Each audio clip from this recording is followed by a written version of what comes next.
Hello, माझं नाव नीलकंठ घाटूळ. मी SB डिझाईन स्टुडिओचा डिरेक्टर. SB डिझाईन स्टुडिओ ही अशी कंपनी आहे ज्यामध्ये आपण इंटिरियरच्या सर्व्हिसेस तसंच आर्किटेक्चरल सर्व्हिसेस प्रोव्हाइड करतो.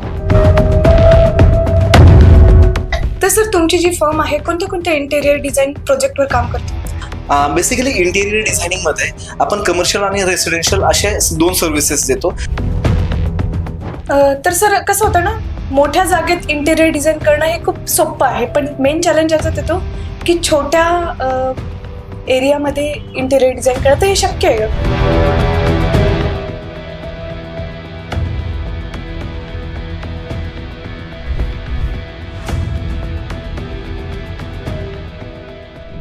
नमस्कार सर, तुमचं खूप खूप स्वागत आहे डीजी पॉडकास्टमध्ये. Thank you ma'am. तर सर, सर्वात पहिले आपले दर्शक आणि मी खूप उत्सुक आहे तुमच्याबद्दल आणि तुमच्या SB डिझाईन स्टुडिओबद्दल, तर आम्हाला काही सांगू? ओके. हॅलो, माझं नाव नीलकंठ घाटूळ. मी SB डिझाईन स्टुडिओचा डिरेक्टर. SB डिझाईन स्टुडिओ ही अशी कंपनी आहे ज्यामध्ये आपण इंटिरियरच्या सर्व्हिसेस तसंच आर्किटेक्चरल सर्व्हिसेस प्रोव्हाइड करतो. म्हणजेच काय की आपण कन्स्ट्रक्शनसाठी जो प्लॅन बनवतो किंवा त्याचा 3D बनवतो, ह्या सगळ्या गोष्टी आम्ही प्रोव्हाइड करतो क्लायंटला. तसंच कन्स्ट्रक्शन सुद्धा करून देतो. तसंच कन्स्ट्रक्शन झाल्यानंतर त्यामध्ये आपण इंटिरियरच्या सर्व्हिसेस पण सगळ्या प्रोव्हाइड करतो. फर्निचर क्रिएशन असो किंवा त्यांचे सिलिंग डिझाईन असो किंवा पेंट करणं असो, ह्या सगळ्या सर्व्हिसेस आम्ही त्यांना तिथे प्रोव्हाइड करतो. सो बेसिकली ही जी SB डिझाईन स्टुडिओ कंपनी आहे ती आम्ही 2015ला स्टार्ट केली होती. त्यावेळेसपासून आम्ही सर्व कन्स्ट्रक्शन सर्व्हिसेस, त्यामध्येच इंटिरियर आणि आर्किटेक्चरल सर्व्हिसेस पण प्रोव्हाइड करतो. तर सर, तुमची जी फर्म आहे कोणत्या कोणत्या इंटेरियर डिझाईन प्रोजेक्टवर काम करते? बेसिकली इंटिरियर डिझायनिंगमध्ये आपण कमर्शियल आणि रेसिडेन्शियल असे 2 सर्व्हिसेस देतो, ज्यामध्ये आपण कमर्शियल्स आणि रेसिडेन्शियल ह्या दोन्ही सर्व्हिसेस प्रोव्हाइड करतो. म्हणजेच काय की तुमचा रेस्टॉरंट डिझाईन करायचा आहे किंवा ऑफिस स्पेस डिझाईन करायचा आहे, कोणतीही कमर्शियल स्पेस असेल ती डिझाईन करायची असेल तर त्या सर्व्हिसेस आपण तुम्हाला नक्कीच प्रोव्हाइड करतो. तसंच राहतं घर असो, फार्म हाऊस असो, बंगलो असो, याही गोष्टींची आपण इंटिरियर सर्व्हिसेस प्रोव्हाइड करतो. तर सर, जसं की आता कस्टमरला ऑब्व्हियसली मटेरियल बाबतीत एक हे असते, कन्सर्न असतं, तर मटेरियल सिलेक्ट करताना कोणते कोणते फॅक्टर्स लक्षात घेतात? जसं मॅम तुम्ही मटेरियल विषयी म्हणत होते, तर मटेरियल चांगलं असणं खूप गरजेचं आहे. कारण बऱ्याच वेळेस क्लायंट म्हणतो की माझं बजेट नाहीये, मग बजेट नसल्यामुळे बरेचसे इंटिरियर डिझायनर किंवा आर्किटेक्ट तिथे लो बजेट प्लाय वापरतात. मग लो बजेट प्लाय मध्ये काय होतं की त्यावरती तुम्ही जेव्हा हात फिरून बघता तर ते हात फिरून बघितल्यानंतर तुमच्या लक्षात येतं की ह्या प्लाय मध्ये खूप अंडुलेशन आहे. मग हे आतूनच जर प्लाय असा अंडुलेशन असेल आणि त्यावरती तुम्ही जर मायका जरी लावला तर तो मायका पण मग तुम्हाला त्या वेव्ही फॉर्मॅट मध्येच दिसेल जेव्हा तुम्ही इव्हनिंगला किंवा रात्री लाईट वगैरे लावतात. सो हे फिनिश प्रोडक्टचे एक्झाम्पल नाहीये. फिनिश किंवा क्वालिटी प्रोडक्ट हे अंडुलेशन किंवा एकदम प्लेन फॉर्मॅट मध्ये असतं. तसंच जर तुम्हाला बजेट अजून कमी करण्यासाठी तुम्ही जर लॅमिनेट्स 1 mm च्या ऐवजी 0.8 वापरलं तर त्याच्यामध्ये फेड होणं, कलर फेड होणं किंवा त्याच्यामध्ये बबल्स येणं, ह्या गोष्टी तुम्हाला फेस कराव्या लागू शकतात. सो हे खूप चॅलेंजिंग आहे किंवा ह्या गोष्टी खूप प्रॉब्लेमॅटिक होऊ शकतात क्लायंटसाठी आणि तुमच्यासाठी. सो अगदीच हे गोष्टी तुम्ही क्लायंट सोबत डिस्कस करा की हे प्रॉब्लेम्स तुम्हाला येऊ शकतात फ्युचरमध्ये, ज्यामुळे तुम्ही बजेट मटेरियलमध्ये बजेट कमी न करता बाकीच्या काही एखादे एलिमेंट तुम्ही कमी करू शकता फर्निचर मधला, पण जे तुम्ही फर्निचर वापरणार आहात किंवा फर्निचरचे जे मटेरियल्स वापरणार आहात ते अगदीच चांगली घेणं गरजेचं आहे. बरोबर. तर सर, कसं होतं ना, मोठ्या जागेत इंटेरियर डिझाईन करणं हे खूप सोपं आहे, पण मेन चॅलेंज याच्यात येतो की छोट्या एरियामध्ये इंटेरियर डिझाईन करणं हे शक्य आहे का? अगदीच खूप छान क्वेश्चन विचारलाय की इंटिरियर डिझायनिंग साठी इंटिरियर डिझायनर किंवा एक आर्किटेक्ट हायर का करायचं. जर तुम्ही पाहिलं तर बरेचसे आता जर तुम्ही पुण्यामध्ये पाहिलं किंवा मुंबईमध्ये पाहिलं अशा मेट्रो सिटीज मध्ये, तर तिथे खूप budget friendly homes builder provide करत आहेत. स्पेस कमी असल्यामुळे स्क्वेअर फीटनं रेट ते चार्ज करत आहेत, त्यामुळे रूम सायझेस पण हळूहळू कमी होत चालले आहेत. सो रूम सायझेस कमी झाल्यामुळे आपल्या रिक्वायरमेंट तर कमी होणार नाहीत. साधारण आपली बेडरूम असेल तर बेडरूम मध्ये आपल्याला बेड हवा असतो, वॉर्डरोब्स हवे असतात, साईड टेबल्स, ड्रेसिंग, एखादा स्टडी टेबल. मग ह्या सगळ्या गोष्टी कशा पद्धतीने बसवायला पाहिजे हेच एक इंटिरियर डिझायनरची कला असते. मग ह्या इंटिरियर डिझायनरला तुम्हाला व्यवस्थितपणे कुठे स्पेस युटिलायझेशन करता येईल, त्यामध्ये अजून आपण वेगवेगळ्या फिटिंग्स कोणत्या वापरता येतील जेणेकरून आपला स्पेस जास्त ऑक्युपाय नाही होणार. तर ह्या सगळ्यात महत्वाच्या गोष्टी आहेत ज्या आपण एक इंटिरियर डिझायनर क्लायंटला दाखवून देतो की स्पेस युटिलायझेशन आपण एक सॉफ्टवेअरच्या माध्यमातून कशा पद्धतीने करू शकतो. सो कमीत कमी स्पेसमध्ये पण आपण खूप चांगलं इंटिरियर डिझाईन करू शकतो, ज्यामध्ये आपल्याला खूप साऱ्या फिटिंग्स असो किंवा वेगवेगळ्या पद्धतीचे डिझाईन्स आपल्याला त्यासाठी हेल्प करतात. तर मी तुम्हाला सांगू इच्छितो की आमचा एक क्लायंट होता बानेरचा, ज्याची एक बेडरूम होती जी 100 स्क्वेअर फीट होती, 100 स्क्वेअर फीटचीच होती, म्हणजेच 10x10ची. पण त्या क्लायंटला त्यामध्ये बेड हवा होता, वॉर्डरोब हवा होता, dressing, side table, even study table पण हवा होता. तर आपण ह्या त्याच्या सगळ्या रिक्वायरमेंट व्यवस्थितपणे फुलफिल केल्या. जशा की आपण ड्रेसिंग जो होता तो वॉर्डरोब मध्येच अटॅच दिला, ज्यामधनं तो व्यवस्थितपणे बाहेर निघतो, पाहिजे तेव्हा युज करू शकतो आणि मध्ये पण आपण ठेवू शकतो. प्लस साईड टेबल पण आपण एक दिला. बेडमध्ये खूप छानसं स्टोरेज प्रोव्हाइड केलं त्यांना. प्लस जो स्टडी टेबल होता, आता नवीन वेगवेगळ्या फिटिंग्स पण आल्या आहेत, ज्यामध्ये आपण फोल्डेबल स्टडी टेबल वगैरे पण बनवू शकतो. सो तसाही आम्ही त्या गोष्टी तिथे प्रोव्हाइड केल्या. सो ह्या सगळ्या गोष्टी आपण युज केल्यामुळे आपला सर्क्युलेशन स्पेसही आपल्याला तिथे मिळतो आणि डिझाईनही आपलं एलिगंट आणि लक्झरियस दिसतं. सो हे अशा डिझाईन केल्यानंतर क्लायंटही आम्हाला खूप खुश झाला, बिकॉज ज्या त्यांच्या रिक्वायरमेंट्स होत्या, साधारण त्यांना वाटत होतं की हे नेक्स्ट टू इम्पॉसिबल आहेत ह्या एवढ्या एरियामध्ये. सो आम्ही त्या सगळ्या गोष्टी व्यवस्थित त्यांना आधी प्लॅन मध्ये बनवून दाखवल्या आणि त्यानंतर त्या प्रॅक्टिकली पण एक्झिक्यूट करून दाखवल्या. सो दे वर व्हेरी हॅपी. म्हणजे कस्टमरला जसं पाहिजे पुरेपूर तुम्ही प्रयत्न करता त्यांना तसं मिळून द्यायचं. अगदीच. तर सर आता बेडरूम बद्दल आपण बोलतच आहे, तर तुम्हाला काय वाटतं की बेडरूम मध्ये आपण इंटेरियर डिझाईन करत असताना कॉमन चुका काय होतात? ओके, सगळ्यात महत्वाचं, जेव्हा तुम्ही इंटिरियर डिझायनिंग करत आहात किंवा एखादं डिझाईन करत आहात एखाद्या स्पेसचं, तर ते वास्तूच्या हिशोबानं सगळ्या गोष्टी व्यवस्थित आहेत का. इव्हन जो आपण दरवाजा ओपन केल्यानंतर आपला बेड अगदीच समोर येतोय का, ह्या सगळ्या गोष्टी खूप महत्वाच्या आहेत बघणं, जेणेकरून जी प्रायव्हसी आहे तिथे राहणाऱ्यांची तीही ब्रेक नको व्हायला. सो त्यासाठी तुम्ही कॉमन चुका ज्या म्हणताय, तर त्यामध्ये तुम्ही एकतर वास्तूच्या हिशोबाने सगळ्या गोष्टी करा. प्लस आपल्याला सर्क्युलेशन स्पेस कसा मिळू शकतो, कारण की जेव्हा एवढं फर्निचर किंवा एवढ्या रिक्वायरमेंट्स एखादा व्यक्ती सांगतो, तर त्यासोबत आपल्याला त्या बेडरूम मध्ये गेल्यानंतर फक्त फर्निचरच नको वाटायला, त्याच्यासोबत आपल्याला तिथे सर्क्युलेशन स्पेसही मिळावा. ह्या सगळ्या गोष्टीचं आपण लक्ष करून व्यवस्थितपणे प्लॅन करणं गरजेचं आहे. सो सगळ्यात महत्वाचं मी तुम्हाला सांगेल की आपल्याला आपल्या रूम्स मध्ये गेल्यानंतर फर्निचर सोबत आपल्याला सर्क्युलेशन स्पेसही मिळणं खूप महत्वाचं आहे. माझाच एक एक्सपिरियन्स तुमच्याशी शेअर करतो की एक आमचे मगरपट्ट्याचे क्लायंट होते, ज्यांच्या रूम मध्ये तुम्ही जाता क्षणी दरवाजा उघडल्याच त्यांचा बेड लगेच दिसायचं, म्हणजे तिथेच आडवा. आणि त्यामुळे काय व्हायचं, तुम्हाला जर विंडो साईडला जायचं तर पूर्णपणे असं फिरून जावं लागायचं. तर मग आम्ही त्याची एक्झॅक्ट अपोजिट डिरेक्शनला त्यांना बेड शिफ्ट करून दिला, जेणेकरून जेव्हाही दरवाजा उघडेल तर दरवाजा उघडल्यानंतर त्यांना प्रॉपर मधला जो पॅसेज आहे तो पूर्ण मिळेल, तुम्हाला सर्क्युलेशन स्पेस पण चांगला मिळेल आणि तुम्ही साईडला शिफ्ट झाल्यामुळे, अपोजिटला शिफ्ट झाल्यामुळे तुमचा जो हेड पोझिशन आहे किंवा तो पण व्यवस्थित झाला आणि तुम्हाला जो प्रायव्हसीचा कन्सर्न होता तो पण सॉल्व्ह झाला. सो अगदीच ह्या गोष्टी तुम्ही थोडंसं लक्ष करून डिझाईन केलं तर क्लायंटही खुश होईल आणि तुमचंही डिझाईन अजून खूप छान दिसेल. बरोबर, प्रॉब्लेमॅटिक ज्या गोष्टी आहेत त्या तुम्ही बघता आणि मग त्यावर सोल्युशन काढता. अगदीच, कारण की काय होतं, ह्या इंटिरियर फील्डमध्ये जेव्हाही तुम्ही नवीन एखादी साईड घेताय, तर नवीन साईड घेताय म्हणजे नवीन रिक्वायरमेंट्स पण तुम्हाला मिळत आहे, कारण की प्रत्येक घरी वेगवेगळे चॅलेंजेस असू शकतात. सो त्या चॅलेंजेसला आपण कशा पद्धतीनं सोल्युशन देतोय, ह्या सोल्युशनसाठीच आम्हाला वेगवेगळ्या साईडवरती वेगवेगळ्या पद्धतीनं विचार करून त्याचं सोल्युशन आपल्याला द्यावं लागतं क्लायंटला. तर सर्क्युलेशनची गोष्ट आली तर सर, किचनला आपल्याला सर्वात जास्त सर्क्युलेशन लागतं, कारण की आपण जेवण बनवतो, त्याचा धुवा वगैरे, परत बऱ्याचशा गोष्टी आहेत. तर तुम्हाला काय वाटतं की किचन मध्ये कॉमन चुका काय असू शकतात?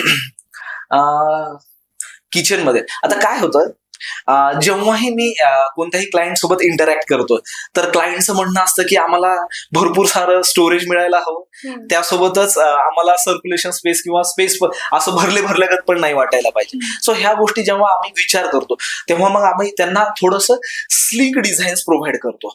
तसंच किचनमध्ये आपण ओव्हरहेड्स जे असतात ते ओव्हरहेड युनिट्स किंवा लॉफ्टचे जे युनिट्स आहेत ते आपण मॅक्सिमम युटिलाइज करतो, जेणेकरून त्यामध्ये खूप सारं स्टोरेजही होतं आणि ते अंगावरती आल्यासारखं सुद्धा नाही वाटत. फॉर एक्झाम्पल, आता काय होतं, आमच्याकडे एक एल टाईपचा किचन आलेला होता, बट त्या किचनमध्ये काय होतं, गॅस बर्नर आणि त्याच्या साईडला एक सिंक दिलेला होता एल साईडला, बट त्यांना ओटीजी किंवा मायक्रोवेव्ह वगैरे ठेवण्यासाठी स्पेसच नव्हती. मग त्याच्यासाठी त्यांचं म्हणणं होतं की सर आपण जर तिथे एक टॉल युनिट दिला तर टॉल युनिट दिल्यानंतर पण तुमचा स्पेस कमी होऊ शकतो. तर मग आम्ही त्यांना एक रिकमेंड केलं होतं की आपण इथे रोलिंग शटर यूज करू शकतो. मग रोलिंग शटरमध्ये आपण मिक्सर असो किंवा बाकीचे मायक्रोवेव्ह वगैरे जे इलेक्ट्रिकल गॅजेट्स आहेत त्याही गोष्टी आपण त्याच्यामध्ये व्यवस्थितपणे ठेवू शकतो. सो अशा पद्धतीनं सुद्धा वेगवेगळ्या ज्या मार्केटमध्ये आलेल्या फिटिंग्स आहेत त्याचा यूज करून, तसंच आपल्या स्पेसच्या अकॉर्डिंग आणि क्लायंटच्या रिक्वायरमेंटनुसार आपण कशा पद्धतीने व्यवस्थित त्यांना गाईड करू शकतो हे तितकंच महत्वाचं आहे. सो खूप साऱ्या व्यवस्थित वेगवेगळ्या मार्केटमध्ये फिटिंग्स आलेल्या आहेत, त्या तुम्ही व्यवस्थितपणे यूज करून खूप छान प्रकारे आपल्या किचनला एनहान्स आणि चांगला लुक देऊ शकता विथ गुड सर्क्युलेशन स्पेस. पण सर कसं आहे, किचन आहे ना, बायकांचा त्यात जास्त हे येतो संबंध. तर काय होतं ना की बायकांची जी असते ना त्यांचे एक्सपेक्टेशन खूप असतात की नाही असंच पाहिजे, तसंच पाहिजे, तसंच पाहिजे. तर मग तुम्ही ते सगळं पूर्ण करता का? अगदीच म्हणजे काय होतं, जेव्हा इंटिरियर मध्ये किचन इंटिरियर मध्ये जेव्हा तुम्ही एखादी स्पेस डिझाईन करायला जाता तर त्यावेळेस काय होतं की सर्वात महत्वाचं तुम्ही त्यांच्या रिक्वायरमेंट्स घेणं गरजेचं असतं. काय असतं की आपल्याला भरपूर गोष्टी हव्यात, पण त्या खरंच त्या गोष्टी व्यवस्थित बसू शकतात का? कारण की काय होतं, तुम्ही क्लायंटला डिरेक्टली हो म्हणून जाता आणि उद्या परत जर त्या गोष्टी नाही झाल्या तर मग त्यासाठी जर हो म्हणण्यापूर्वी तुम्ही जर त्याचा व्यवस्थित स्टडी केला. बऱ्याचशा वेळेस काय होतं, आता रिसेंटलीच आम्ही एक काम केलं होतं बाणेरमध्ये. तिथे क्लायंटला डायनिंग टेबल पण हवा होता किचनमध्ये, पण किचनची साईज 10x10 होती. मग त्यामध्ये की एल टाईपचं किचन, रेफ्रिजरेटर, तसंच तुमचा जो डायनिंग टेबल आहे तो कशा पद्धतीने आपण मॅनेज करू शकतो. तर आम्ही तिथे काय केलं, मग त्यांना फोल्डेबल डायनिंगचे पण फिटिंग्स आजकाल आपल्याला चांगल्या पद्धतीने यूज करता येतात. सो ते आम्ही जेव्हा त्यांना एक व्हिडिओ थ्रू आपण त्यांना दाखवलं की अशा पद्धतीचे आपल्याकडे फिटिंग्स आहेत जे आपण यूज करू शकतो, तर अगदीच ते पण हॅपी झाले की नाही ह्या फिटिंग्स आपण आपल्या ठिकाणी वापरू शकतो. कारण की ह्या अशा फिटिंग आपण पाहिजे तेव्हाच ओपन करून यूज करतो आणि जेव्हा काम कम्प्लीट होईल तेव्हा ते बंद करून ठेवू शकतो. म्हणजे जो आपल्याला सर्क्युलेशन स्पेसचा जो इश्यू होता तो त्यावेळेस सॉल्व्ह होऊन जातो. मग सर आता ह्या सगळ्या गोष्टी खूप दाखवायला किंवा समजवायला खूप जास्त हार्ड होतात.